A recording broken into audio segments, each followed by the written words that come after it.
রুদ্রনীল সেন ভারতের অন্যতম জনপ্রিয় থ্রিলার লেখক। তার লেখার ধরন এতটাই বাস্তবসম্মত, এতটাই মনস্তাত্ত্বিক গভীরতায় ভরা যে পাঠকরা প্রায়ই বিভ্রান্ত হয়ে যায়। এ গল্প কি সত্যি একটা কল্পনা, নাকি বাস্তবের ছায়া? সাম্প্রতিক বছরগুলিতে তার লেখা বইগুলো একটার পর একটা বেস্ট সেলার হয়েছে, কিন্তু এবার তিনি লিখেছেন এমন একটা গল্প যা তার নিজের জীবনকেই পাল্টে দিতে চলেছে। বইটির নাম শেষ অধ্যায়। গল্পের মূল চরিত্র একজন লেখক।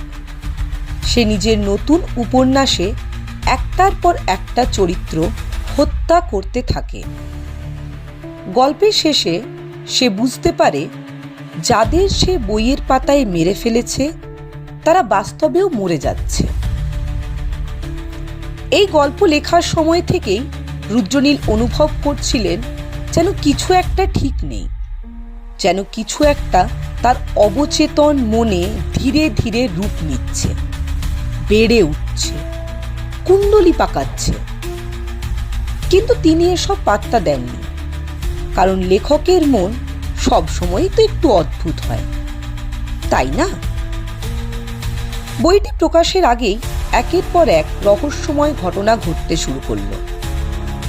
প্রথমেই তার প্রকাশক মৃণাল দত্ত, যিনি পাণ্ডুলিপির খসড়া পড়েছিলেন, একদিন অফিস থেকে ফেরার পথে গাড়ি দুর্ঘটনায় মারা গেলেন। তারপর বইটির রিভিউ লেখা দুই সাংবাদিক, রঞ্জন বসু এবং সোহিনী চৌধুরী, তাদেরও অস্বাভাবিক মৃত্যু হল। সোহিনী মারা গেল তার নিজের ফ্ল্যাটে নিঃশ্বাস বন্ধ হয়ে, অথচ তার শরীরে কোনো আঘাতের চিহ্ন ছিল না। রঞ্জনকে পাওয়া গেল নদীর ধারে, গলায় কাটা দাগ।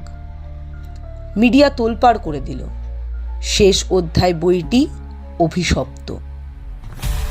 কিন্তু রুদ্রনীল এইসব কাকতালীয় বলে উড়িয়ে দিলেন।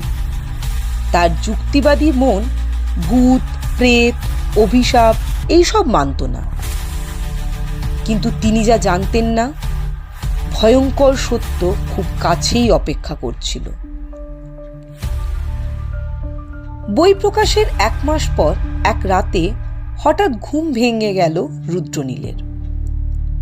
তার মাথা ঝাপসা লাগছিল, মনে হচ্ছিল যেন অনেক রাত পর্যন্ত কাজ করে ক্লান্ত হয়ে পড়েছেন। কিন্তু ঘড়িতে চোখ রাখতেই তার শরীর ঠান্ডা হয়ে গেল। ঘড়ির কাঁটা আটকে আছে 3:15 AM। তার হাত টেবিলের দিকে এগিয়ে গেল। সামনে রাখা নোটবুকের পৃষ্ঠা উল্টে গিয়ে একটা লাইন স্পষ্ট হয়ে উঠল। পরবর্তী মৃত্যু রুদ্রনীল সেন। সে আঁতকে ওঠে। কে? এটা কে লিখেছে? তারপর তার হাত পা কাঁপতে লাগে। সে তো লিখেছিল গল্পের শেষ লাইন। শেষ অধ্যায় যখন লেখা হয়ে যায় তখন চরিত্র বদলানো যায় না।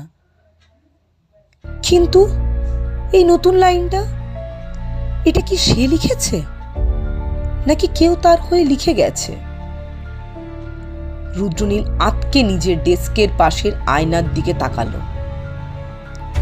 হঠাৎ সে অনুভব করল তার স্মৃতিতে একটা বিশাল শূন্যস্থান আছে।